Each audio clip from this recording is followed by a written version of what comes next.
শিক্ষার্থী বন্ধুরা, আসসালামু আলাইকুম। কেমন আছো তোমরা? করোনা মহামারীতে ঘরে বসে তোমরা অনেকটাই একঘেয়েমি হয়ে গেছো। লেখাপড়া ছেড়ে দিয়ে তোমরা হয়তো অন্যমনস্ক হয়ে গেছো। তোমাদের এই লেখাপড়ার মানসিকতা ফিরিয়ে আনার উদ্যোগী হচ্ছে আমার ঘরে আমার কলেজ। সে আলোকে আজকে আমি আবার তোমাদের সামনে এসে হাজির হয়েছি। আজকে আমি আলোচনা করব তোমাদের সামনে বিজনেস ইংলিশ অ্যান্ড কমিউনিকেশন। এই বিজনেস ইংলিশ অ্যান্ড কমিউনিকেশনের দুটি অংশ আছে, বাংলা এবং ইংরেজি। আমার আজকে যে আলোচনার পাঠ শিরোনাম হচ্ছে টাইপস অফ বিজনেস লেটার, বিভিন্ন ধরনের ব্যবসায়িক পত্র।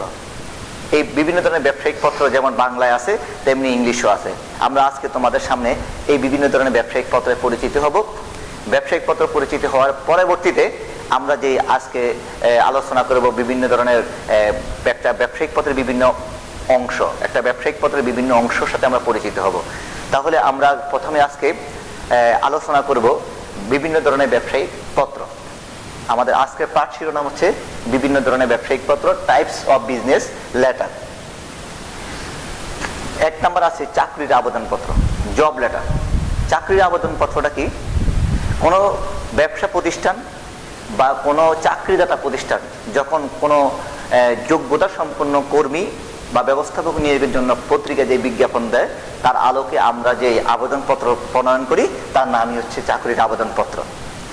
তারপর হচ্ছে নিয়োগপত্র, অ্যাপয়েন্টমেন্ট লেটার। অর্থাৎ আমরা ওই চাকরি প্রতিষ্ঠানে যখন আমার চাকরির জন্য আবেদন করি, সেখানে বিভিন্ন ধরনের প্রক্রিয়া, নির্বাচনী পরীক্ষা এবং বিভিন্ন প্রক্রিয়ার মাধ্যমে আমরা কি করি, যখন চূড়ান্তভাবে নির্বাচিত হই তখন কর্তৃপক্ষ আমাদেরকে চূড়ান্তভাবে নির্বাচন করে চাকরিতে যোগদান করার জন্য যে পত্র প্রণয়ন করে বা যে পত্র ইস্যু করে, সেই পত্রের নামই হচ্ছে নিয়োগপত্র, অ্যাপয়েন্টমেন্ট লেটার, নিয়োগপত্র। তারপর হচ্ছে যোগদানপত্র, জয়েনিং লেটার। অর্থাৎ অ্যাপয়েন্টমেন্ট লেটার পাওয়ার পরে আমি চাকরিতে যোগদান করার জন্য ওই যথাযথ কর্তৃপক্ষকে সম্বোধন করে যেই পত্র প্রণয়ন করে আমি কর্তৃপক্ষের কাছে জমা দিয়ে চাকরিতে যোগদান করি, সেই পত্রের নামই হচ্ছে যোগদানপত্র। তারপর হচ্ছে প্রচারপত্র, ফ্লায়ার্স। প্রচারপত্র একটা সস্তা মাধ্যম। অর্থাৎ নতুন কোনো পণ্য বাজারে আসলে সেই পণ্য সম্পর্কে ভোক্তাকে অবগত করানো, পাশাপাশি কোনো প্রতিষ্ঠানের শাখা স্থানান্তর বা নতুন কোনো অফিস যখন উদ্বোধন করা হবে, এরূপ ক্ষেত্রে এই প্রচারপত্র প্রণয়ন করা হয়। অর্থাৎ এর মূল উদ্দেশ্য থাকে ভোক্তাকে, জনসাধারণকে অবহিত করা। তথ্যানুসন্ধান পত্র, ইনকোয়ারি লেটার। তথ্যানুসন্ধান পত্র, ইনকোয়ারি লেটার, ইংলিশে এটাকে বলা হচ্ছে ইনকোয়ারি লেটার। অর্থাৎ এই ইনকোয়ারি লেটারের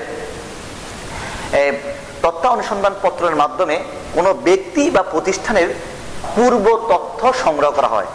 যেমন কোনো ব্যবসা প্রতিষ্ঠান পূর্ব কোনো ব্যবসা প্রতিষ্ঠানের সাথে ব্যবসায়িক সম্পর্ক ছিল, বর্তমানে সে নতুন কোনো ব্যবসা প্রতিষ্ঠানের সাথে ব্যবসায়িক সম্পর্ক করতে চায়, সেক্ষেত্রে পূর্ববর্তী ব্যবসা প্রতিষ্ঠানের কাছ থেকে ওই ব্যবসা প্রতিষ্ঠানের তথ্য সংগ্রহ করার জন্য যে পত্র প্রণয়ন করা হয় তাকে তথ্য অনুসন্ধান পত্র বলে। পাশাপাশি কোনো ব্যক্তি যদি কোনো প্রতিষ্ঠানে চাকরি করে, সেখান থেকে নতুন কোনো প্রতিষ্ঠানে চাকরি করতে চাইলে ওই নতুন নিয়োগকৃত প্রতিষ্ঠান পূর্ববর্তী প্রতিষ্ঠানের ওই ব্যক্তি সম্পর্কে যে তথ্য যাচাই করা হয়, সেই তথ্য যাচাইয়ের জন্য যে পত্র প্রণয়ন করা হয় তার নামই হচ্ছে তথ্য অনুসন্ধান পত্র। ফরমায়েশ পত্র, অর্ডার লেটার। এমন একটি পত্র যেই পত্রের মাধ্যমে কোনো ব্যবসা প্রতিষ্ঠান নতুন কোনো পণ্যের জন্য ফরমায়েশ প্রদান করে। অর্থাৎ পণ্য উৎপাদনকারী প্রতিষ্ঠানের কোটেশন বা পণ্যের মূল্য পছন্দ হইলে ক্রেতা ওই পণ্যের কোটেশন অনুসারে পণ্য বিক্রেতাকে পণ্য ক্রয়ের যে পত্র প্রণয়ন করে তার নামই হচ্ছে ফরমায়েশ পত্র। অর্থাৎ এক্ষেত্রে ক্রেতা পণ্য ক্রয়ের তালিকা সম্বলিত বিক্রেতার কাছে যে পত্র প্রেরণ করে তার নামই হচ্ছে ফরমায়েশ পত্র। অভিযোগ পত্র, কমপ্লেইন্ট লেটার। অভিযোগ পত্রটা কি? অভিযোগ পত্রটা হচ্ছে কোনো পণ্য ক্রয় করার পরে যদি ফরমায়েশ মোতাবেক সেই পণ্যটা ডেলিভারি না হয়, তাহলে ক্রেতা বিক্রেতার কাছে অভিযোগ করে। পাশাপাশি পরিবহনকালে যদি কোনো পণ্যের ক্ষতিগ্রস্ত হয়, সেই পণ্যকে কি করা হয়, সেই পণ্যের ক্ষতিপূরণ চেয়ে ওই যথাযথ কর্তৃপক্ষের কাছে যে পত্র প্রণয়ন করা হয় তার নামই হচ্ছে অভিযোগ পত্র। পাওনা আদায় পত্র, পেমেন্ট লেটার। পাওনা আদায় পত্রটা কি, বাকিতে পণ্য বিক্রি করার পরে যখন কোনো বিক্রেতা পণ্য মূল্য পরিশোধ করতে দেরি করে বা যথাসময়ে পণ্য মূল্য পরিশোধ না করে, সেক্ষেত্রে বিক্রেতা ওই ক্রেতাকে পণ্য মূল্য পরিশোধ করার জন্য যে পত্র প্রণয়ন করে তার নামই হচ্ছে পাওনা আদায় পত্র। প্রত্যয় পত্র, লেটার অফ ক্রেডিট, অর্থাৎ বিদেশ থেকে পণ্য আমদানিকালে যখন কোনো পণ্যের মূল্য পরিশোধ করতে আমদানিকারক ব্যাংকের শরণাপন্ন হয়, যে পণ্যের মূল্য পরিশোধে নিশ্চয়তা দিয়ে ওই যথাযথ কর্তৃপক্ষের কাছে পত্র প্রেরণ করার জন্য আবেদন করা হয়, তখন ব্যাংক ক্রেতার পক্ষ হয়ে বিদেশে সেই বিক্রেতার কাছে পণ্য মূল্য পরিশোধের নিশ্চয়তা প্রদান করে যেই পত্র ইস্যু করে তার নামই হচ্ছে প্রত্যয় পত্র।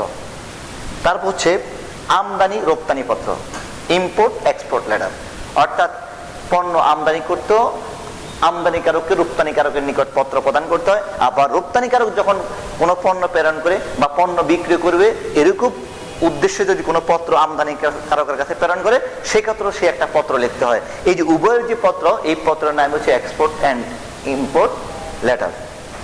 বিজ্ঞাপন, অ্যাডভার্টাইজমেন্ট। বিজ্ঞাপনটা কি, পণ্যের সম্পর্কে ভোক্তাকে আকৃষ্ট করা, নতুন পণ্যের গুণগত মান সম্পর্কে ভোক্তাকে অবগত করানো এবং পণ্যের প্রতি ভোক্তাকে পরিচিত করা, এটার নামই হচ্ছে বিজ্ঞাপন। এটা এক ধরনের পত্রের মধ্যে পড়ে যার মাধ্যমে বিক্রয় বৃদ্ধি পায়। তাহলে আমরা আজকে আলোচনা করলাম বিভিন্ন ধরনের পত্র: চাকরির আবেদনপত্র, নিয়োগপত্র, যোগদানপত্র, প্রচারপত্র, তথ্যানুসন্ধানপত্র, দরপত্র, ফরমায়েশপত্র, অভিযোগপত্র, পাওনা আদায়পত্র, প্রত্যয়পত্র, আমদানি রপ্তানি পত্র ও বিজ্ঞাপন। আমার পরবর্তী যে আলোচনা হবে সে আলোচনা হচ্ছে ব্যবসায়িক পত্রের বিভিন্ন অংশের চিহ্নিতকরণ, types, different parts of business letter. এই আমার দ্বিতীয় যে আলোচনাটা ব্যবসায়িক পত্রের বিভিন্ন অংশ। এই ব্যবসায়িক পত্রের বিভিন্ন অংশের মধ্যে মনে রাখবে চাকরির আবেদনপত্র এবং যোগদানপত্র, এই দুইটা পত্রের এই লেটার হেডিং অর্থাৎ পত্রের যে শিরোনাম, এই শিরোনামটা থাকবে না। এছাড়া বাকি যে পত্রগুলি নিয়ে তোমাদের সাথে আলোচনা করেছিলাম সেই পত্রগুলির মধ্যেই আজকে যে আলোচনা এখন এই পাঠে আলোচিত হবে সেই সকল অংশগুলি পরিপূর্ণভাবে থাকতে হবে। যদি কোনো একটি অংশ বাদ যায় তাহলে তোমার পত্রটা অসম্পূর্ণ হবে। তাহলে বন্ধুরা আমরা আজকে বুঝে নেই ব্যবসায়িক পত্রের বিভিন্ন অংশকে কি নামে অভিহিত করা হয় এবং বিভিন্ন অংশগুলি কাজ কি, কিভাবে সেটা আমরা করব, চিহ্নিত করব। প্রথমে আমরা দেখছি আজাদ ট্রেডার্স, হাজীগঞ্জ, চাঁদপুর। এখানে ফোন নাম্বার থাকবে, ইমেল অ্যাড্রেস থাকবে। এইটার নাম হচ্ছে লেটার হেডিং অর্থাৎ পত্রের শিরোনাম। পত্রের শিরোনামে থাকবে প্রতিষ্ঠানের নাম, ঠিকানা, ফোন নাম্বার ইত্যাদি বিষয়গুলি লিপিবদ্ধ করা হয়। এই আমি যে পত্রটা তোমাদের সামনে উপস্থাপন করছি এটা সম্পূর্ণ একটি ফুল ব্লক স্টাইল, সম্পূর্ণ 500 সমান পদ্ধতি, ফুল ব্লক স্টাইল। এই ফুল ব্লক স্টাইলের পত্রের শিরোনাম অর্থাৎ লেটার হেডিংটা থাকবে একবারে মিডলে, উপরে মিডলে। এই লেটার হেডিং ছাড়া ওই যে চাকরির আবেদনপত্র, যোগদানপত্র, ওই ব্যতীত যত প্রকার পত্র আছে সকল প্রকার পত্রের মধ্যে তোমার লেটার হেডিংটা লাগবে। অর্থাৎ যেই প্রতিষ্ঠান কোনো পত্র রচনা করে বা প্রণয়ন করে তার নিজস্ব ঠিকানা এই লেটার হেডিং এ অবশ্যই দিতে হবে। এটার নাম হচ্ছে লেটার হেডিং অর্থাৎ পত্রের শিরোনাম। এখানে প্রতিষ্ঠানের নাম এবং ঠিকানা, ফোন নাম্বার, ইমেল অ্যাড্রেস ইত্যাদি বিষয়বস্তু লিপিবদ্ধ করা হয়। অর্থাৎ পত্রের মাঝখানে একদম একেবারে উপরে এই লেটার হেডিংটা অবশ্যই তোমাকে লিখতে হবে। তারপর হচ্ছে ডেডলাইন অর্থাৎ লেটার হেডিং এর একেবারে 2 লাইন নিচেই তুমি লিখতে পারো ডেটটা। আমার এই পত্রটা হচ্ছে সম্পূর্ণ ফুল ব্লক স্টাইল। ডেটটা তুমি এখানে লেফট মার্জিনও দিতে পারো, আবার রাইট মার্জিনও তুমি ইউজ করতে পারো। তবে যেহেতু সম্পূর্ণ 500 সমান পদ্ধতি, লেফট মার্জিনে ইউজ করাই সবচেয়ে ভালো। তারপর হচ্ছে ইনসাইড অ্যাড্রেস। ইনসাইড অ্যাড্রেসটা কি? The manager, Sonali bank limited, Dhaka. অর্থাৎ যে প্রতিষ্ঠানের আমি পত্রটা প্রণয়ন করবো, যে প্রতিষ্ঠানকে উদ্দেশ্য করে, সেই প্রতিষ্ঠানের যার কাছে লিখবো তার ঠিকানা। অর্থাৎ এটাকে ডুপ্লিকেট অফ মেইলিং অ্যাড্রেসও বলা হয়। অর্থাৎ যার কাছে পত্র প্রেরণ করবো তার মেইলিং অ্যাড্রেসটা ডুপ্লিকেটটাই হচ্ছে ইনসাইড অ্যাড্রেস। এটাকে বাংলা বলা হয় অভ্যন্তরীণ ঠিকানা। যার বরাবর পত্রটা প্রণয়ন করবো তার অভ্যন্তরীণ ঠিকানা অবশ্যই আমাকে লিখতে হবে। তারপর হচ্ছে salutation, dear sir, deer madam, dear friend, অর্থাৎ আমার সাথে যার সাথে পত্র লিখবো তার সাথে সম্পর্কের আলোকেই আমি এই স্যালুটেশন বা সম্ভাষণটা আমি তৈরি করব। এইটা হবে আমার এই ইনসাইড অ্যাড্রেস থেকে 2 স্পেস নিচে দিয়ে লিখবো salutation, dear sir, deer madam লেখা আমি আমার পত্রটা শুরু করব। এটাকে বলা হয় সম্ভাষণ, অর্থাৎ কিভাবে সম্বোধন করব কাউকে। আমি যখন সম্বোধন করব কিভাবে করব, dear sir, deer madam, dear friend, না ডিয়ার ফাদার, মানে যার কাছে পত্র লিখবো তার আলোকে আমি এটা তৈরি করব।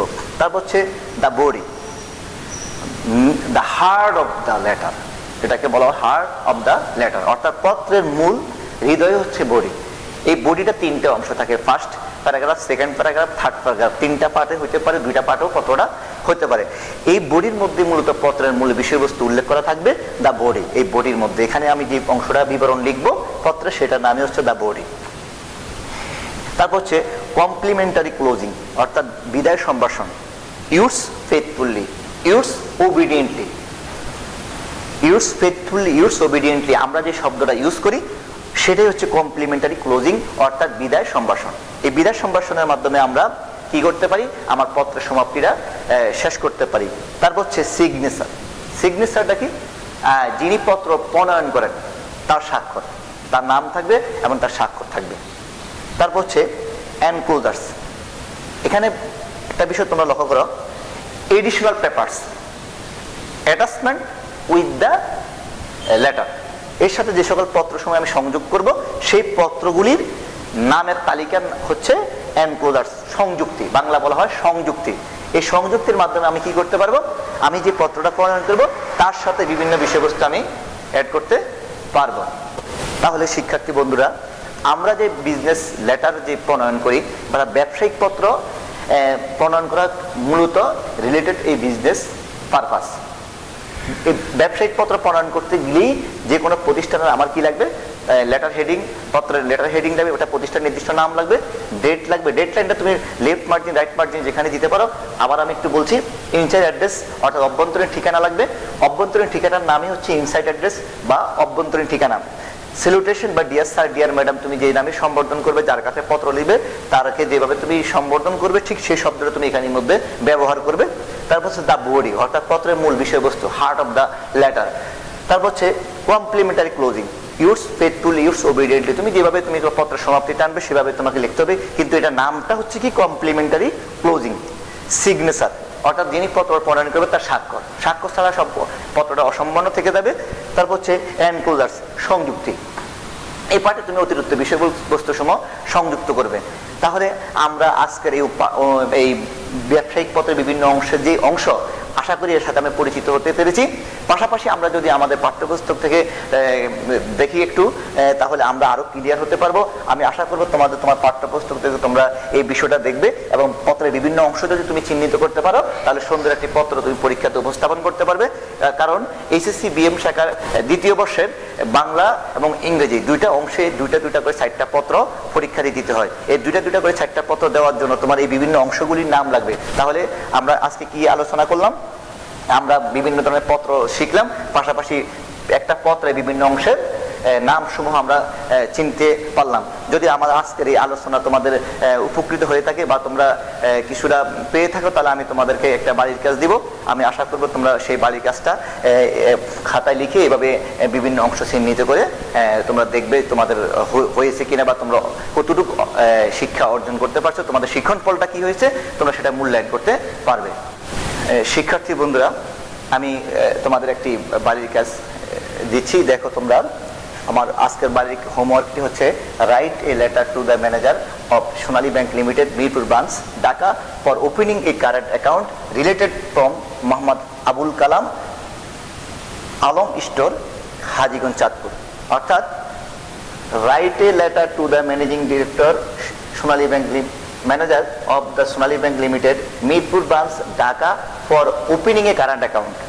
অর্থাৎ মিরপুর ব্রাঞ্চে ম্যানেজারের বরাবর তুমি একটি দরখাস্ত করবে সোনালী ব্যাংকে যে তুমি একটি কারেন্ট অ্যাকাউন্ট ওপেন করবে।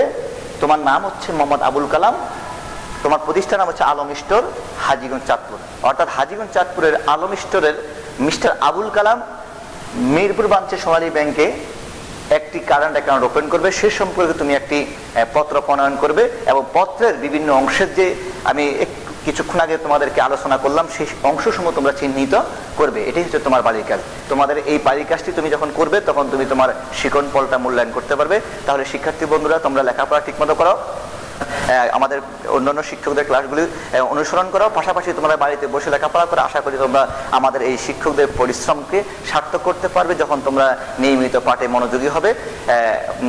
আজকের ক্লাস এই পর্যন্ত। আমরা আগামীতে আবার তোমাদের সাথে আলোচনা করব। আমার আজকের ক্লাস এখানে সমাপ্তি করলাম। আল্লাহ হাফেজ।